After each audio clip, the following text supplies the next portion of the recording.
అన్నమయ్య జిల్లా మదనపల్లి నియోజకవర్గం రామసముద్రం మండలం మదనపల్లి నియోజకవర్గం వైసీపీ సమన్వయకర్తగా 2 నెలల క్రితం అధిష్టానం అయితే నిసార్ అహ్మద్ గారిని ప్రకటించడం జరిగింది. ఆయన 2 నెలల నుంచి కూడా ప్రజల్లోకి దూసుకెళ్లిపోతున్నారు. ప్రజల్లో ఎన్నలేని ఆదరణ అభిమానాలని కూడగట్టుకుంటున్నారు. అయితే ప్రత్యర్థులు అయితే ఇంతవరకు అయితే ఉమ్మడి అన్నమయ్య జిల్లా చిత్తూరు జిల్లాకి సంబంధించి ప్రతిపక్షమైనటువంటి టీడీపీ మరియు వచ్చి బీజేపీ మరియు వచ్చి జనసేన వల్ల అయితే ఇంతవరకు అయితే అభ్యర్థిని అయితే ప్రకటించలేదు. Avira Women's Day special offer 50% off on IUI IVF valid till 8th March. అందుకు వైసీపీ ప్రభుత్వం అయితే ఇప్పటికే ప్రకటించింది కాబట్టి ఆయన మరిన్ని విశేషాలు అడిగి తెలుసుకున్నాం. గురజాల పంచాయతీ రామసముద్రం మండలం గురజాల పంచాయతీలో ఈ పట్టాల పంపిణీ కార్యక్రమంలో నన్ను అతిథిగా పిలిపించి నా చేతుల మీదుగా పట్టాల పంపిణీ కార్యక్రమం చేసినారు. చాలా సంతోషంగా ఉంది. ఇక్కడ ప్రజల స్పందన అది చూస్తూ ఉంటే ఎంత సంతోషం అవుతా ఉందంటే ఇంకా రాబోయే దినాల్లో వీరు ఖచ్చితంగా మన జగన్మోహన్ రెడ్డి గారిని వైఎస్ఆర్సీపీ పార్టీని కానీ ఆశీర్వదిస్తాను అని గ్యారంటీ మాకు కల్పిస్తూ ఉంది. ఇంకా ఈయన జగన్మోహన్ రెడ్డి గారు ఇప్పుడు చేసిన పథకాలు ఇవి చేసే ప్రజలు ఏ మూడ్లో ఉన్నారంటే ఖచ్చితంగా మళ్ళా మేము ఈ పార్టీకి ఓటేసి మళ్ళీ ఆయన మనం సీఎం చేసుకోవాలా. మా పేదోళ్ళు బడుగు బలహీన వర్గాల తరఫున పోరాడే వ్యక్తి వచ్చి జగన్మోహన్ రెడ్డి గారే. పెత్తందారుల పైన వేరే పార్టీలు ఉన్నాయి, కానీ పేదోళ్ళ తరఫున నేను పోరాడుతున్నాను, వీళ్ళ మద్దతు నాకు ఖచ్చితంగా ఉంటుంది అని ఆయన ధీమా వ్యక్తం చేశారు.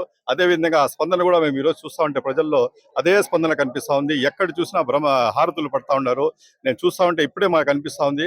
ప్రజలు మూడు చూస్తూ ఉంటే ఆ పోలింగ్ డేట్ కోసం కాసుకొని ఉన్నారు. ఏ రోజు మేము బటన్ నొక్కల్లా వాళ్ళిద్దరిని మనము ఎంపీ గారిని కానీ ఎమ్మెల్యే గారిని కానీ మనం వచ్చిన ఫ్యాన్ గుర్తుకు ఓటిసి గెలిపించి వాళ్ళకు మేము స్టేట్లో పంపించి మనం ఒక గిఫ్ట్ మాత్రం మనం జగన్మోహన్ రెడ్డి గారికి సమర్పించాలనే ఆతృత విలువలో నాకు కనిపిస్తా ఉంది. ఓటు అడిగే ఇదే ధైర్యం లేకుండా పోయింది. ఎందుకంటే నేను చేయలేదు కాబట్టి వాళ్ళకు ప్రజల దగ్గర ఓటు అడిగే ధైర్యం కూడా లేకపోయింది. కానీ ఆ ఇది నేను మీకు పెట్టలేదు. మీరు ఈరోజు సగర్వంగా ప్రజల ముందుకు పోయి మా సీఎం గారు మా జగన్మోహన్ రెడ్డి గారు ఇది చేసినారు, ప్రతి ఇంటికి ఏదో రకంగా లబ్ధి చేకూర్చున్నారు. కాబట్టి సగౌరవంగా మీరు తలెత్తి ఓటు అడగండి. మీకు ఈరోజు తలెత్తి ఓటు అడిగే ఇంటికి నేను కల్పించాను కాబట్టి దాన్ని ఉపయోగించుకోండి. ఈవెన్ కుప్పంలో ప్రకటించినప్పుడు మన జగన్మోహన్ రెడ్డి గారు దగ్గర 85,000 ఇండ్లు ఉంటే 78,000 ఇండ్లకు ఏదో రకంగా లభించింది.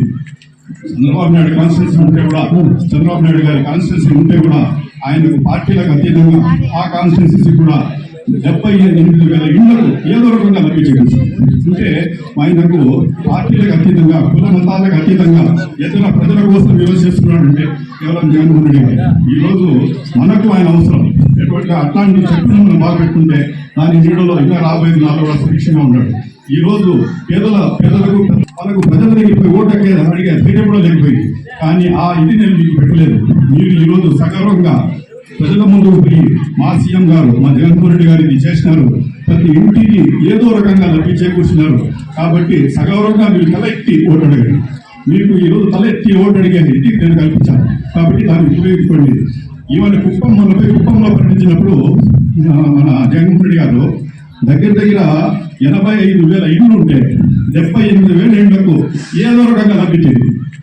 చంద్రబాబు నాయుడు గారి కాన్స్టిట్యూన్సీ ఉంటే కూడా ఆయనకు పార్టీలకు అతీతంగా ఆ కాన్స్టిట్యూన్సీ కూడా 78,000 ఇండ్లకు ఏదో రకంగా లభించవచ్చు.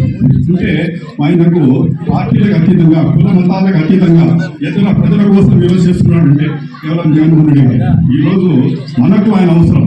ఎటువంటి అట్లాంటి చెప్పులు మనం బాగా పెట్టుకుంటే దాని నీడలో ఇంకా రాబోయే నాలుగు కూడా సురక్షంగా ఉన్నాడు.